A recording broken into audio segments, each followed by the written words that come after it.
welcome to my second video on this channel.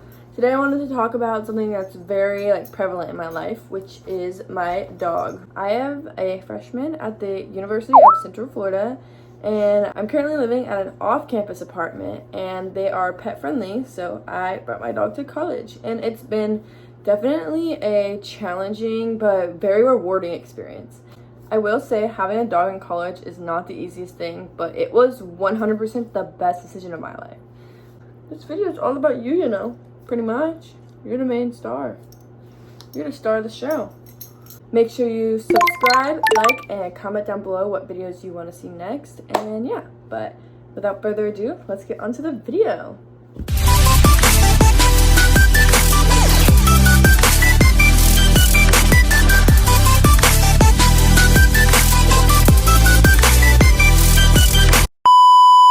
I'm going to start with the pros. The first thing that I would say is the best part about having a dog in college is literally always have a companion with you. I literally can never feel lonely because I always have somebody there for me. She's always here. I've had her since I was really young. So me and her already have that bond. I didn't get a puppy, so I couldn't say anything about having a puppy in college because I haven't gotten one yet. Always have that unconditional love and support from her. Even though I'm away from home, it makes me feel more at home because I've always had her in my life. So it makes my apartment and my life feel a little bit more balanced and at home. A second positive is that it keeps you active.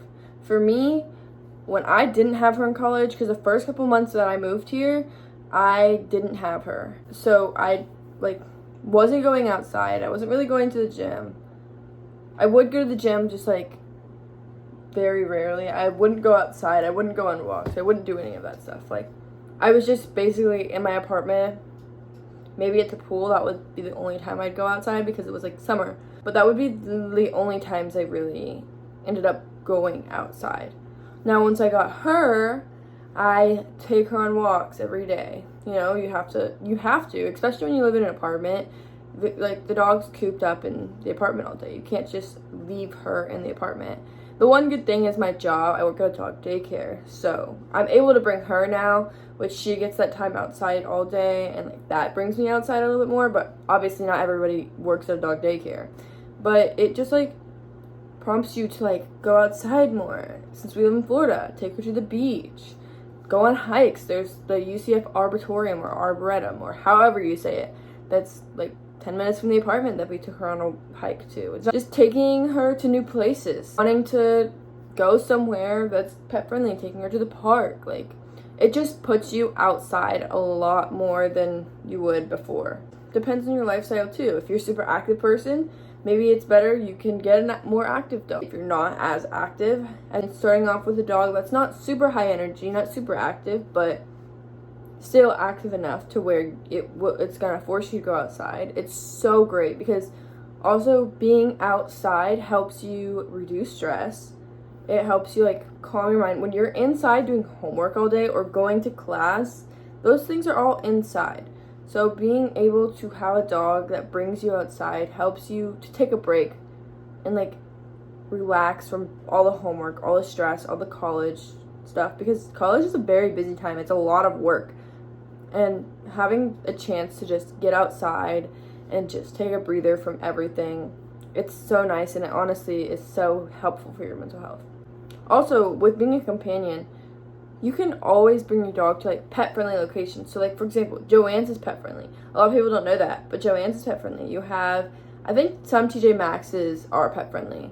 They have Lowe's that's pet-friendly. Even if you don't need to go, you can take them to the stores and stuff and get them out and active, and that brings you out of the house. For me, I don't like to go to stores without somebody else. I usually don't go alone. But when it's a pet-friendly store, I usually just bring my dog. You can bring her to PetSmart when you have to go buy food, that kind of stuff. Your dog can come with you to a lot of places too, a lot more than you would expect. Just do some research on what places are pet-friendly, and make sure to call and make sure that you know that they are pet-friendly before bringing them there. Now on to the negative. One of the biggest cons and one of my biggest worries with bringing her here to my apartment was the cost. Dogs are very expensive, especially if something were to happen and you have to take them to the emergency vet. Or those are not cheap whatsoever. Have a savings account just in case something were to happen to her or to me or just anything. Just in case, have to have like a backup plan. You can't have a dog without having a savings account for a backup plan, because there are so many things that could go wrong having a dog, and you have to be prepared for the financial responsibility of that. Not only are vet bills expensive, but food is expensive. Getting high quality food for a dog is very expensive.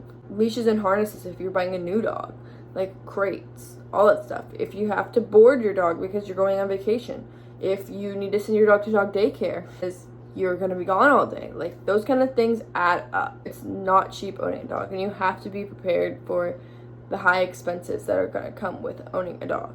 A lot of places, apartment complex specifically, also won't let you have your dog here unless they're updated on their vaccinations. And pet deposits. Pet deposits are so expensive. The pet deposit here is like $350 for the dog plus a monthly rent for the dog. It just depends. It's a lot of money, and you have to consider that before getting a dog. You can't just get a dog and then realize, oh, it's so much money, I don't have this money, what am I going to do now? Second con is the time commitment. Dogs are a lot of work. And a lot of times it depends on what breed you have. So for example, I have a boxer she's a high energy breed. She needs a lot of walking, a lot of exercise daily. And a good thing for me is that I work at a dog daycare. So I have the time, I can bring her with me to daycare, and she can get a lot of that energy out with other dogs. Big breeds and certain breeds, like, I don't know, Australian Shepherds, they're high energy working dogs. They need that type of exercise, that type of commitment to be there. Like, you cannot leave those types of dogs crated for so long without giving them enough exercise daily. You have to feed it, you have to walk it, you have to keep it on schedule, you have to exercise it. Like, it's more than just a thing of like, oh, I have a dog, oh, but I want to go do this, I'll just leave it in its crate, and then when I come back I'll take care of it. You have to plan out things too. Like, you can't just be like, oh, let's take a spontaneous trip up to North Carolina or something like that, but you have a dog. Dogs are a massive time commitment. There's so much work that comes from taking care of a dog, so much time, so much effort. Dogs are not just something that you can just get and then ignore until you feel like wanting to take care of them. You have to take care of them every single day. On to branch out from a time commitment, another thing is it limits your flexibility. I was kind of already talking about that a little bit in the time commitment, but you know, with having a dog, your flexibility is very limited. You have to think about the level of commitment you're willing to take. You can't just go on a random you can't just randomly decide you want to go on a road trip with friends and leave the dog at home. It's not like a cat. A cat can survive a couple days without you being there and stuff. You just set its food down, its water. It limits your flexibility. It limits what you are able to do. You can't just go and do whatever you feel like it. You have to be aware that you have an animal at home that wants to love on you, that wants to be with you. You know, dogs have such a bond to their person. I go put her into the group with the other dogs before I'm going to step into that group. She gets upset, and as soon as I come back in, she's like, oh, so happy, so excited to see me. You know, you are an entire dog's life, and you have to think about that before you go ahead and get one, because they're going to want everything to do with you. I hope you guys found that insightful. This is just my opinions on it. I'm just reflecting on my experience of so far having a dog in college. Personally, I love it. It's my favorite thing in the world. I wouldn't trade it for the world. But outweigh the pros and the cons and figure out if that is something that you are able to work in your schedule and that you'd be willing to commit to. Go take a shelter dog out for a day. That's something that you could do even if you don't want to take the commitment of owning a dog, but you want to spend time with dogs. A lot of shelters will do that. So there are so many other ways that if you love dogs but you don't want to commit to it, that you can go see it. You can go volunteer at an animal shelter. There are so many shelters in need, like plenty of that. And if you're looking for a new dog, make sure to consider going to the shelter to get the dog. There are so many shelter dogs that just need homes, and they're so sweet. That is it for today's video. If you enjoyed, don't forget to subscribe to see more college content.